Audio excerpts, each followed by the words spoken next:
আমাদের অনন্য স্টোরি সকল প্রকার পার্ট গল্প দেখতে আমাদের চ্যানেলটি সাবস্ক্রাইব করে পাশে থাকা বেল আইকনটিতে ক্লিক করে অল নোটিফিকেশন অন করে দিন। এই যে হাতের ছবিটা দেখছো, এটাও সেদিন আমি আপুর জন্য কাচের চুড়ি কিনে নিয়ে গিয়েছিলাম, আর আপু সেটা হাতে দিয়ে সবাইকে দেখাচ্ছিল। আমি তখনই এটা আঁকাই। এভাবে একটা একটা আঁকতে আঁকতে যখন আপুর সব অংশ আঁকতে শিখে যাব, সেদিন আপুর বড় একটা ফুল স্কেচ বানাবো। তবে আপুকে দেখাবো না, একটা স্পেশাল দিনে আপুকে গিফট করব। আপু সেদিন অনেক খুশি হয়ে যাবে। এতক্ষণ নিভানের কথাগুলো শুনে স্পৃহা গালে হাত ঠেকিয়ে বলল, ও হাউ সুইট, তুমি তোমার আপুকে এত ভালোবাসো। তোমার আপু সত্যি অনেক লাকি। নিভান হালকা হেসে বলল, আপু না, বরং আপুকে পেয়ে আমি লাকি। আপু আমার সব কিছু। আমি মা বাবার চেয়েও বেশি আপুকে ভালোবাসি। আমার আপুটা মানুষই এমন, তাকে কেউ না ভালোবেসে থাকতেই পারে না। জানো, আমার আপু যখন হাসে তখন আমার সবচেয়ে খুশি লাগে। আপুর হাসিতে ম্যাজিক আছে, সব কিছু আলোকিত করে দেয়। নিভানের ওর বোনের প্রতি এমন ভালোবাসা দেখে স্পৃহা মুগ্ধ হয়ে গেল।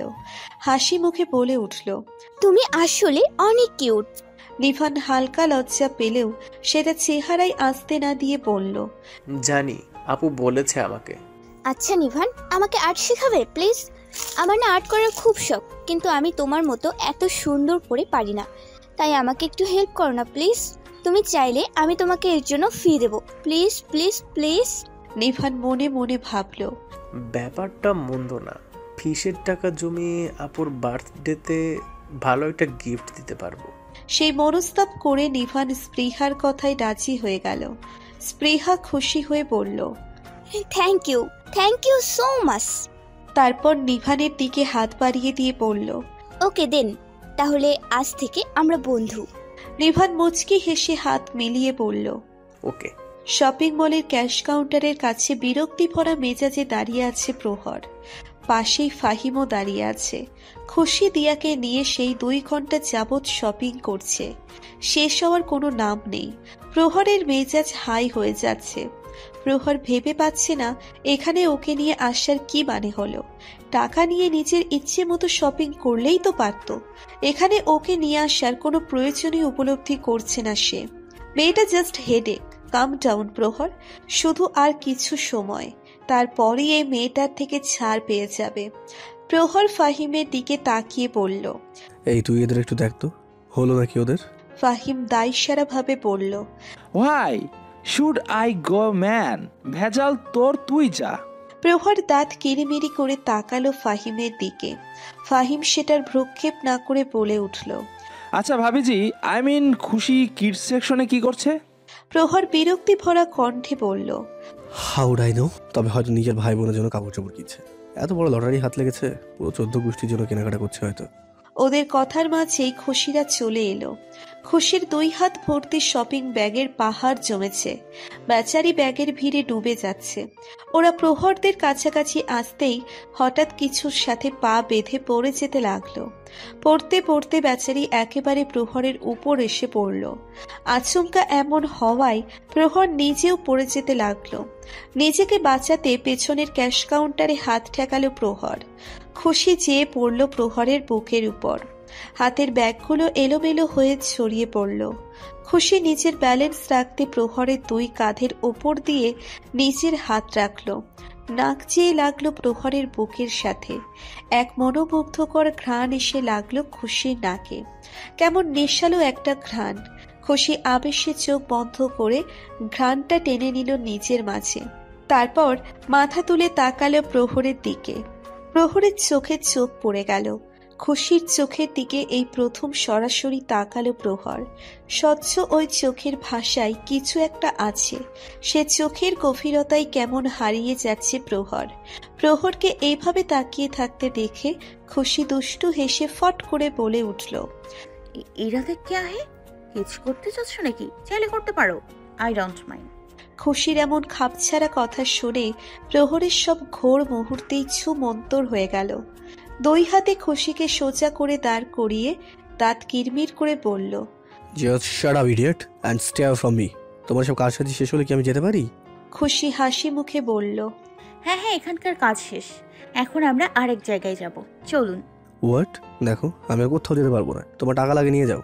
দেখুন, আপনি বলেছেন আমি যা বলবো তাই শুনবেন, এখন না করতে পারবেন না, যেতে তো আপনাকে হবেই। কথাটা বলে খুশি প্রহরের হাত ধরে এক প্রকার টেনে নিয়ে যেতে লাগলো। প্রহরের রাগ লাগলেও আপাতত এই মেয়ের কথা মানা ছাড়া আর কোনো উপায় নেই, তাই অগত্যা ওর কথাই মেনে চলল। খুশি প্রহরদের একটা উন্মুক্ত পার্কে নিয়ে এলো। পার্কে এসে দেখলো অনেকগুলো বাচ্চা এক জায়গায় জড়ো হয়ে আছে। তাদের পোশাক আশাক দেখে বোঝা যাচ্ছে এরা সব পথ শিশু। খুশি সেদিকে এগিয়ে যেতেই সবগুলো বাচ্চারা হাসি মুখে উচ্ছ্বসিত হয়ে খুশির দিকে দৌড়ে এলো। খুশিও হাসি মুখে তাদের দুই হাতে জড়িয়ে নিল। খুশির সেই শপিং মল থেকে কিনে আনা প্যাকেটগুলো ওদের সবার হাতে এক একটা করে দিচ্ছে। বাচ্চারা সেগুলো পেয়ে খুবই খুশি। তাদের মাসুম হাসিগুলোতে যেন এক অনাবিল আনন্দের ঢেউ খেলছে, যেটা হয়তো এই সামান্য টাকার চেয়ে অনেক বহু মূল্যবান। এসব দেখে প্রহর খুবই অবাক হয়ে গেল। খুশি যে এদের জন্য তখন শপিং করছিল তা ভাবতেই পারেনি সে।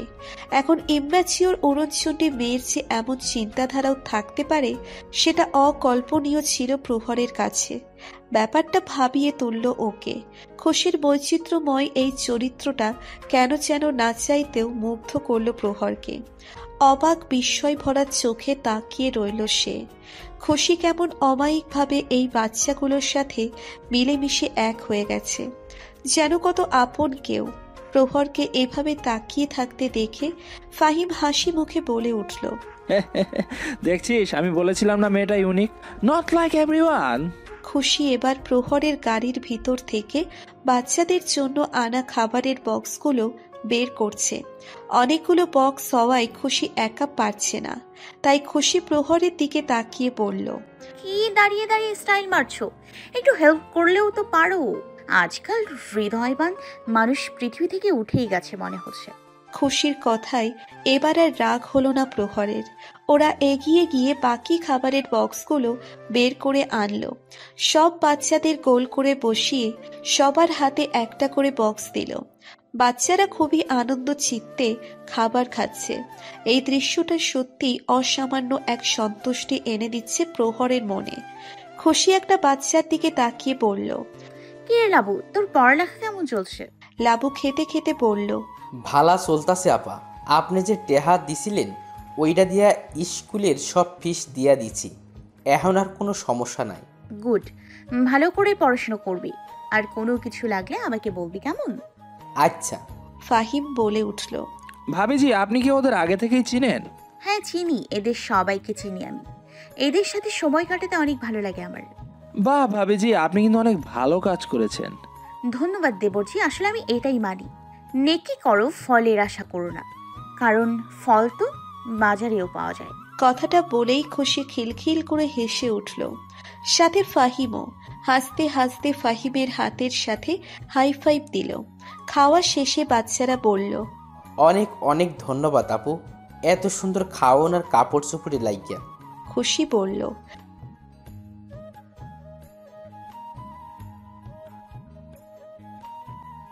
বাচ্চারা এবার প্রহরকে ধন্যবাদ জানালো। প্রহর সৌজন্যমূলক হাসি দিল। খুশির কাজে আজকে প্রচুর অবাক হচ্ছে প্রহর। খাওয়া দাওয়া শেষে বাচ্চারা কানামাছি খেলার জেদ করলো। সবাই মিলে খুশির চোখে কাপড় বেঁধে দিল। তারপর খুশি হাত দিয়ে সবাইকে ধরার চেষ্টা করছে। খুশি চালাকি করে কাপড়ের ফাঁকে প্রহরকে দেখে নিল। তারপরে ফট করে গিয়ে প্রহরকে জড়িয়ে ধরে বলল, ইয়ে, ধরে ফেলেছি ধরে ফেলেছি। খুশি চোখের কাপড় খুলে প্রহরের দিকে তাকিয়ে দুষ্টু হেসে একটা চোখ মেরে দিল।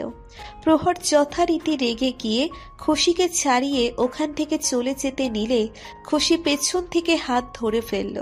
প্রহরের দিকে তাকিয়ে মুচকি হেসে গেয়ে উঠল, কেন এত হারাবার ভয়, কেন এত সংশয়,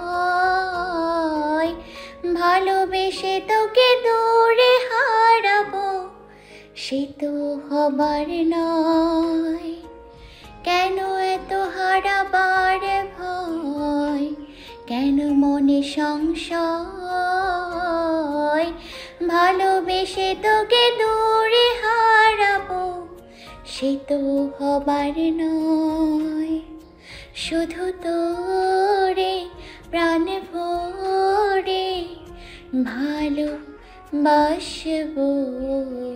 শুধু তোরে ভালোবেসে এই বুকে জড়াবো, শুধু তোরে প্রাণ ভরে ভালোবাসবো,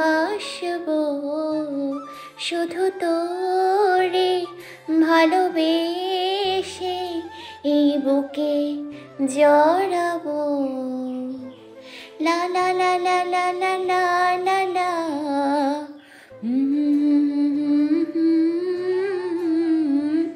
ভালোবেসে তোরে দূরে হারাবো সে তো হবার নয়। প্রহর খুশির হাত ছাড়িয়ে চলে যেতে লাগলে বাচ্চারা এসে ঘিরে ধরে। খুশি প্রহরের চারিদিকে ঘুরে ঘুরে নানান অঙ্গভঙ্গি করতে করতে গাইতে লাগলো। তুমি আমার মনের মানুষ, মনেরই ভেতর, তুমি আমার মনের মানুষ, মনেরই ভেতর, তুমি আমার জান বন্ধু অন্তরের অন্তর, তুমি আমায় করো না কোনো দিনও পর, তুমি আমার মনের মানুষ, মনেরই ভেতর, তুমি আমার মনের মানুষ, মনেরই ভেতর, তুমি আমার জান বন্ধু অন্তরের অন্তর, তুমি আমায় করো না কোনো দিনও পর। তোমায় এক নজর না দেখলে পরে পরাণ আমার পড়ে, দেখলে পরে দুই নয়নে তৃষ্ণা আরো বাড়ে, সামনে আমার প্রেমের সিন্ধু পাই না তারে এক বিন্দু, হাই আমিও ভাগিনি তুমি আমার জান বন্ধু অন্তরের অন্তর, তুমি আমায় কইরো না কোনো দিনও পর। প্রহর ওখান থেকে সরে এসে একটা বেঞ্চে এসে বসে। খুশিও যথাযথ ওখানে এসে বসে পড়ে। প্রহর এবার একটু শান্ত সুরে বলে উঠল, দেখো তুমি মেয়ে খারাপ না, তবে আমার পিছনে ঘুরে নিজের জীবনটা নষ্ট করো না। তোমার চাওয়া কখনোই পূরণ হবে না। আমি তোমাকে কখনোই ভালোবাসতে পারবো না। ইনফ্যাক্ট আমি কোনো মেয়েকেই কখনো ভালোবাসতে পারবো না। তাই আমার বিষয়টা ছেড়ে দাও প্লিজ। কথাটা বলেই প্রহর উঠে চলে গেল। আর তখনই জনাবা মনোদেবী এসে হাজির হলেন। ওপর থেকে খুশিকে বলে উঠল, কি বললো শুনেছিস? কোনো মেয়েকেই নাকি ভালোবাসতে পারবে না। এর অর্থ কি বুঝতে পারছিস? খুশি ভীতুর স্বরে বলল, তুইও কি তাই ভাবছিস যা আমি ভাবছি? তার মানে কি প্রহর একটা গে? খুশি দুই কানে হাত রেখে চিৎকার দিয়ে বলল, নেই বন্ড ড্যামাস বল্ড 000। আপনি জেমস হবে কেন? এটা খুশি দা ডিটেকটিভের মেশিন, তো নামও খুশি হবে। আর 3টা 0 লাগাই দিছোস কেন হারামি? এইটা কি আমার ম্যাথ এক্সামের পেপার নাকি? নাম হবে খুশি বন্ড 999, বুঝছোস? আরে এটা তো পুলিশের নাম্বার। হ্যাঁ তো কি হয়েছে? আমরা কি কোনো পুলিশের চেয়ে কম নাকি? আর 9 হলো সবচেয়ে বড় নাম্বার, তাই এটাই থাকবে। ইয়ার আমিও তো এই মিশনে আছি, তো আমার নাম কই? আমরা এখানে রহস্য উদ্ঘাটন করতে এসেছি নাকি তোর নামকরণ করতে এসেছি? টাইম পাস না করে কাজে মন দে। হ ঠিক আছে। কালো লম্বা কোট প্যান্ট, মাথায় গোল হ্যাট, চোখে কালো চশমা, হাতে দূরবীন নিয়ে ডিটেকটিভ মিশনে নেমেছে খুশি আর দিয়া। তাদের মিশন হলো প্রহর আসলেই গে কিনা তার সত্যতা উদ্ঘাটন। সকাল সকাল দুজন পুরো ডিটেকটিভ লুক নিয়ে এই মিশনে নেমেছে। নিজেদের আড়াল করে প্রহরের দিকে দূরবীন তাক করে প্রহরের সব গতিবিধির ওপর নজরদারি রাখছে।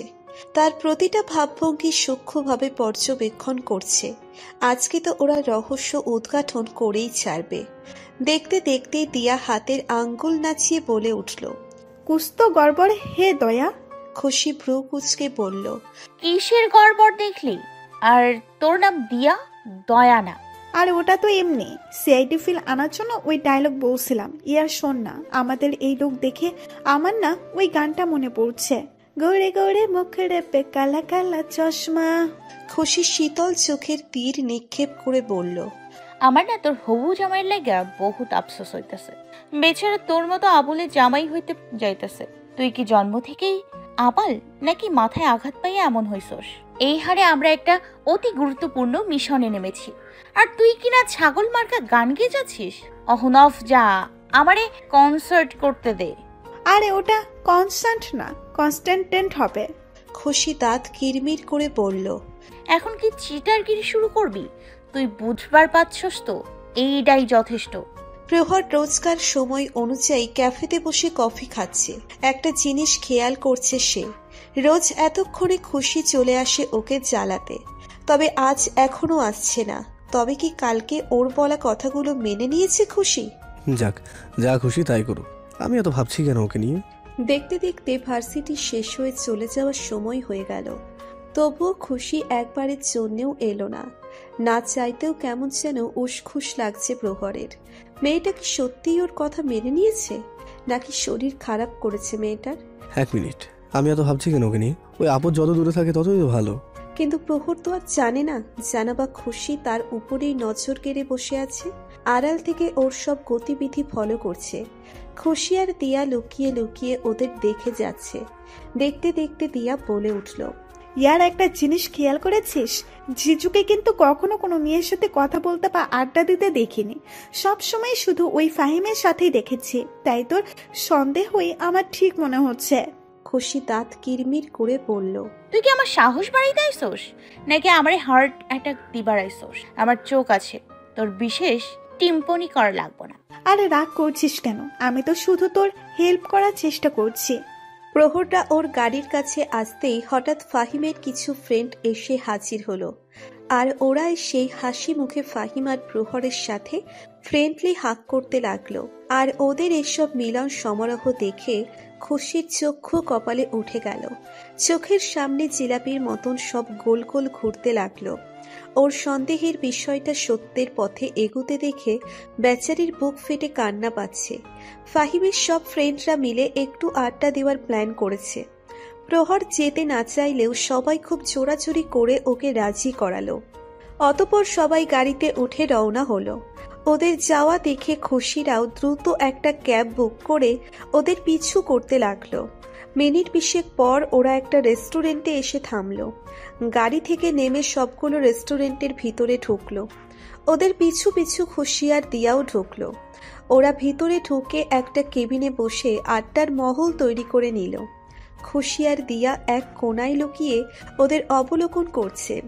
একটু পরে প্রহর উঠে ওয়াশরুমের দিকে গেল। ফাহিমের এক ফ্রেন্ডের টি শার্টে একটু খাবারের দাগ লাগায় সেও উঠে ওয়াশরুমের দিকেই গেল। ওদেরকে ওয়াশরুমের দিকে যেতে দেখে খুশিদাও সন্দেহজনকভাবে সেদিকে এগুলো। ওয়াশরুমের দরজার বাইরে কান লাগিয়ে ভিতরের কার্যকলাপ জানার চেষ্টা করছে। ভেতরে প্রহর আর ফাহিমের ফ্রেন্ড বেসিনে নিজেদের হাত পরিষ্কার করছে। তখনই ওখানে থাকা অন্য আরেকটা ছেলে ফোনে কথা বলতে বলতে এলো। বেসিনের কাছে দাঁড়িয়ে ফোনে বলতে লাগলো, আও বাবু, কেমন আছো তুমি? কতদিন পর তোমার সাথে কথা হচ্ছে। I missed you so much. I love you বাবু। বাবু, কতদিন তোমাকে কিস করি না, আজ একটু কিস করতে মন চাচ্ছে। মা।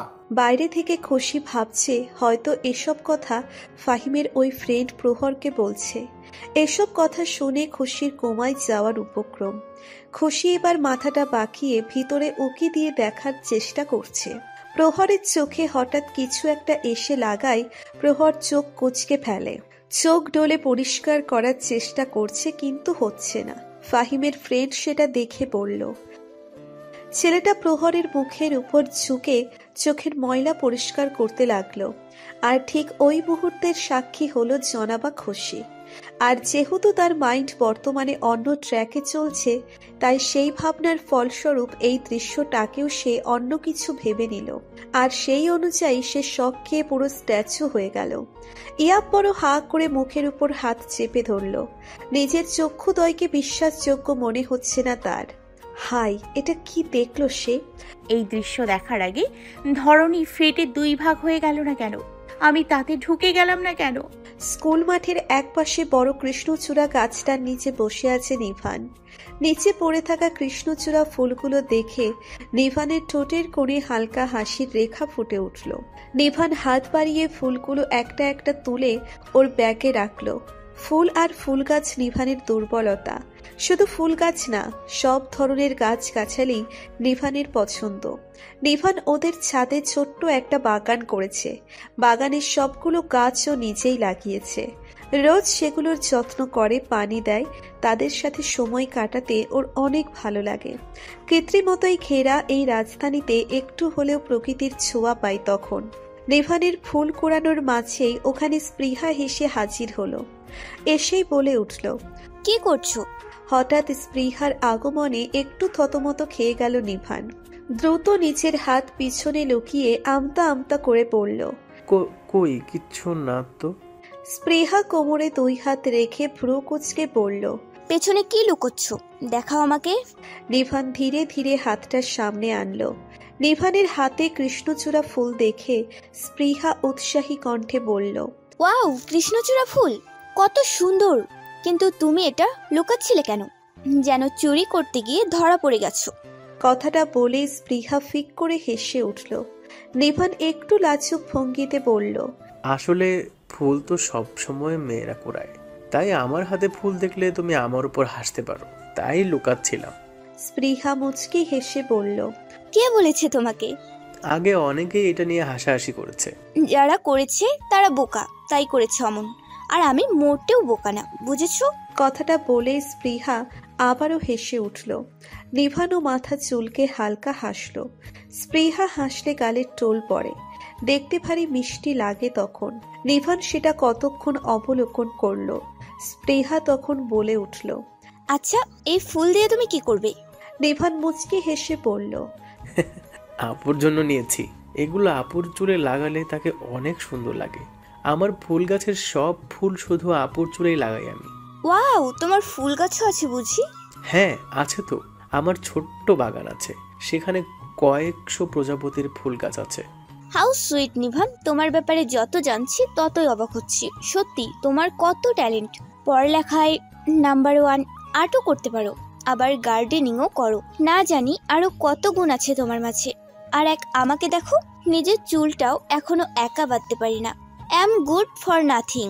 ঠোঁট উল্টে কথাটা বলল স্পৃহা। স্পৃহার কথা বলার ভঙ্গি দেখে নিভান হালকা হাসল। তারপর বলে উঠল, আরে এতটাও ট্যালেন্টেড না, তুমি একটু বাড়িয়েই বলছো। আচ্ছা এসব বাদ দাও, চলো এখন আমরা তোমার আর্ট ক্লাস শুরু করি। হ্যাঁ, শুরু করি, কিন্তু তার আগে একটা কথা বলবো। হ্যাঁ বলো।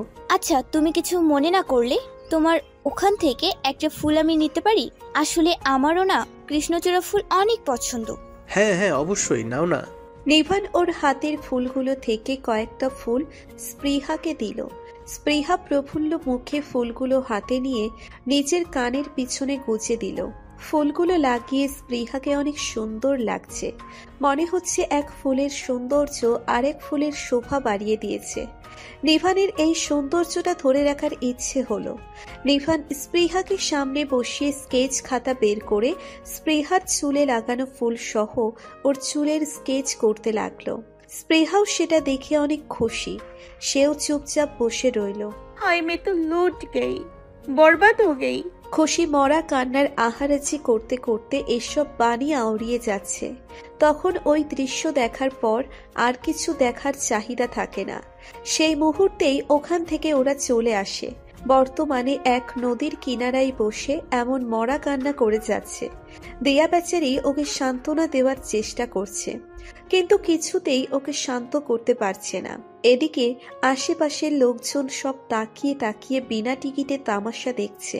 দিয়া বলে উঠল, ইয়ার একটু শান্ত হ, দেখ সবাই চেয়ে আছে, কান্না বন্ধ কর। খুশি কাঁদতে কাঁদতে বলতে লাগলো, আমার এখানে মন ভেঙে গেছে আর তোর লোকচক্ষুর চিন্তা হচ্ছে।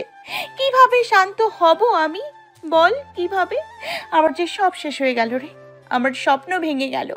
যাকে ভেবেছিলাম স্বপ্নের পুরুষ, ড্রিম ম্যান, মাছো ম্যান, সে তো গে ম্যান বের হলো। যাকে নিয়ে মহব্বত বানাতে চেয়েছিলাম সে তো আগে থেকেই দোস্তানা বানিয়ে বসে আছে। যার সাথে হাতে হাত রেখে রোম্যান্টিক ডুয়েট সং গাইতে চেয়েছিলাম, আর এখন তার জন্য মাদা লটরা বিগড় গেয়া গান গাইতে হচ্ছে। আমার ঐতিহাসিক প্রেম কাহিনী তো ব্যান্ড বেজে গেল। এখন আমার কি হবে? দিয়া আফসোসের সুরে বলল, হ্যাঁ ইয়ার, আমারও খুব খারাপ লাগছে। অমন হ্যান্ডসাম গুড লুকিং ছেলের মাঝে যে এমন ইফেক্ট আছে তা কল্পনাও করিনি। লোকে ঠিকই বলে উপরের সুন্দর কাভার দেখে মোহিত হতে নেই, ভেতরের মাল ইফেক্টিভও হতে পারে। চকচক করলেই শোনা হয় না। তুই আমার কাটা ঘায়ে নুনের ছিটা দিস না। কোনো সলিউশন দিতে পারলে বল, না হলে যা এখান থেকে। দিয়া কিছুক্ষণ ভেবে বলে উঠল, পেয়েছি, হ্যাঁ একটা উপায় আছে। খুশি অতি কৌতূহলী হয়ে বলল, সত্যি কি উপায় বল না। ঝিঙ্গুর বাবা। খুশি ভ্রু কুচকে বলল, ঝিঙ্কুর বাবা? হ্যাঁ ঝিঙ্গুর বাবা। ঝিঙ্গুর বাবা একজন অলৌকিক বাবা। শুনেছে ওনার কাছে অনেক কেরামতি আছে, ওনার কাছে সব রোগের চিকিৎসা আছে। আর আমার দাদি তো তার অনেক বড় ভক্ত। যে কোনো কিছু হলেই ঝিঙ্গুর বাবার কাছে চলে যায় সে। আর বাবা নাকি ঝাড় ফুঁক দিয়ে তার সব রোগ নিবারণ করে দেয়। আর জিজুর এটাও এক ধরনের রোগ, বুঝেছিস? আর এই চিকিৎসা ঝিঙ্গুর বাবাই করতে পারবে। দিয়ার কথায় এক আশার আলো দেখতে পেল খুশি। সে উৎসুক কণ্ঠে বলল, সত্যি ইয়ার, কোথায় সেই ঝিঙ্কুর বাবা? চল আমরা এক্ষুনি সেখানে যাই। হ্যাঁ চল যাই। অতঃপর দুজন চলল ঝিঙ্গুর বাবার উদ্দেশ্যে। ঘণ্টাখানিক পর ওরা এসে পৌঁছল ওরা ঝিঙ্গুর বাবার দরবারে, যেখানে ঝিঙ্গুর বাবা ধ্যানমগ্ন হয়ে বসে আছে। লম্বা চুল আর দাড়ি তার, চুলগুলো জট লেগে আছে। পরনে জুব্বার মতো কালো এক পোশাক, গলায় হরেক রকমের মালা আর তাবিজ কবচের বাজার ঝুলিয়ে রেখেছে। খুশির কাছে এই ঝিঙ্গুর বাবাকে কোনো ভূত ছাড়া ওঝার মতো লাগছে। তার সামনে কিছু ভক্তরা বসে বসে তার নাম জপছে। জয় বাবা, ঝিঙ্গুর বাবার জয়। খুশি আর দিয়া ধীরে ধীরে ঝিঙ্গুর বাবার সামনে গিয়ে বসল। ঝিঙ্গুর বাবা তখন চোখ খুলে বলে উঠল, ঝিঙে ঝিঙে দাদা কাঁচা ঝিঙে, আমার কাছে নাই তো বুবু রান্না ঝিঙে, আমার কাছে আছে শুধু কাঁচা ঝিঙে। জয় ঝিঙুর বাবা। তো বলো বাচ্চা, কি সমস্যা তোমাদের? খুশি বলে উঠল, বাবা আমার লাইফে অনেক বড় লোচা হয়ে গেছে। ঝিঙ্গুর বাবা ভ্রু কুচকে বলল, লোচা? হোয়াট ইজ লোচা বালিকা? লোচা মিন্স লফরা, মানে অনেক বড় ঝামেলা হয়ে গেছে। বাবা আপনি কিছু করুন প্লিজ, এখন আপনি আমার একমাত্র আশা। কি সমস্যা সেটা খুলে বলো। খুশি ঝিঙ্গুর বাবাকে সবটা খুলে বলল। ঝিঙ্গুর বাবা সব শুনে কিছুক্ষণ ভাবনায় মগ্ন হলেন, তারপর গম্ভীর কণ্ঠে বলে উঠলেন, এটা তো অনেক গম্ভীর বিষয়। আসলে তোমার বয়ফ্রেন্ডের মাঝে অন্য এক প্রেতাত্মা ঢুকে আছে, তাই সে এমন করছে। পথভ্রষ্ট হয়ে গেছে সে, তাই ঝাড়ফুঁক আর আমার মন্ত্রতন্ত্র দিয়ে তার ভেতর থেকে ওই পিশাচিনীকে বের করতে হবে। তুমি তাকে আমার কাছে নিয়ে আসো। কিন্তু সে তো আমার সাথে কখনোই আসবে না। দয়া করে আপনি আমাদের সাথে চলুন, ওর সামনে গিয়ে ওর চিকিৎসা করবেন প্লিজ। আমি প্রমিস করছি, আমার কাজ করে দিতে পারলে সোশ্যাল মিডিয়ায় আপনাকে একদম ভাইরাল করে দিব। তারপর দেখবেন আপনার মিলিয়ন ফলোয়ার হয়ে যাবে। আচ্ছা ঠিক আছে বালিকা, ভক্তদের সেবার জন্য আমি সবই করতে পারি। ধন্যবাদ বাবা। তাহলে কাল সকালে এই ইউনিভার্সিটিতে চলে আসবেন, কেমন? আচ্ছা তাহলে এখন আমরা যাই। জয় বাবা, ঝিঙ্কুর বাবার জয়। জয়ধ্বনি দিতে দিতে দুজন বেরিয়ে গেল। ক্যাফেতে বসে আছে প্রহর আর ফাহিম। কফির কাপ হাতে থাকলেও নজর তার কেন যেন আশেপাশে বিস্তার করছে। এমনটা কেন হচ্ছে তা সে নিজেও জানে না। খুশি আজও এলো না। মেয়েটা ঠিক আছে তো, নাকি সত্যি সত্যি এবার মাথায় বুদ্ধি উদয় হয়েছে? যাক, বুদ্ধি হলেই ভালো। কিন্তু আমি এত ভাবছি কেন ওকে নিয়ে? ওই মেয়েটা সত্যি আমার মাথাটাই নষ্ট করে দিয়েছে। প্রহরের মতিগতি দেখে ফাহিম দুষ্টুমি করে গুনগুন করে গাইতে লাগলো, বন্ধু তুমি কই রে, এ প্রাণ বুঝি যায় রে। প্রহরের শীতল চোখের তীক্ষ্ণ চাহনি দেখে ফাহিম গান বন্ধ করে বলল, হোয়াট? এভাবে তাকাচ্ছিস কেন? এখন কি গানও গাইতে পারবো না নাকি? প্রহর দাঁত কিরিমিরি করে কিছু বলতে যাবে, তার আগেই খুশি ঝিঙ্গুর বাবাকে নিয়ে আচমকা প্রহরের উপর অ্যাটাক করলো। কোনো কিছু বুঝে ওঠার আগেই ঝিঙ্গুর বাবা প্রহরের দিকে তাকিয়ে তার আল্ট্রা প্রোম্যাক্স মন্ত্র পড়া শুরু করে দিল। আরামানি ঝারামানি আমি একখান ঝাড়া জানি, চলে আমার মন্ত্র হাওয়ার বেগে ঘুইরা ঘুইরা, শরীর ছাইরা ভূত যাইব উইরা উইরা। এদের কাজকর্ম দেখে প্রহর আর ফাহিম দুজনেই আশ্চর্য হয়ে গেল। প্রহর হড়বড়িয়ে উঠে বলল, what the hell, what is this nonsense? খুশি বলে উঠল, আরে ননসেন্স না, আপনার সেন্স ফেরানোরই চিকিৎসা চলছে। একবার চিকিৎসা হয়ে গেলে আপনার সব সমস্যা ঠিক হয়ে যাবে। হোয়াট? আমার আবার কি সমস্যা হয়েছে? আমি একদম ঠিক আছি। আর ননসেন্স গিরিটা বন্ধ করো তাড়াতাড়ি। আরে শুধু একটু সময় বসুন না প্লিজ, দেখবেন তারপর সব ঠিক হয়ে যাবে। আরে দেবরজি, আপনি একটু ওকে শক্ত করে ধরুন না। যদিও ফাহিম এসব কাজের আগামাথা কিছুই বুঝতে পারছে না, তবুও খুশির কথায় মাথা ঝাঁকিয়ে বলল, হ্যাঁ হ্যাঁ ভাবি যে আমি ওকে একদম ধরে রাখছি, আপনি আপনার ক্রিয়া চালু করুন। কথাটা বলে ফাহিম প্রহরকে 2 হাতে শক্ত করে ধরে রাখলো। প্রহর বিরক্ত হয়ে নিজেকে ছাড়ানোর চেষ্টা করছে, কিন্তু ফাহিম কিছুতেই ছাড়ছে না। এই সুযোগে ঝিঙুর বাবা তার কারসাজি আবারও শুরু করে দিল। তিনি মন্ত্র বলতে লাগলেন, আত্মা খাতমা প্রেতাত্মা মাসিমা পিসিমা সৎমা নিজের মা কারিশ্মা তাম্মা তাম্মা লোগে তাম্মা তাম্মা লোকে তাম্মা, যন্তর মন্তর কালিকাল মন্তর চকবার ম্যাঙ্গোবার দিলবার দিলবার হো দিলবার দিলবার, ছু মন্তর ছু কালিকোত্তর গু ছু ছু ছু।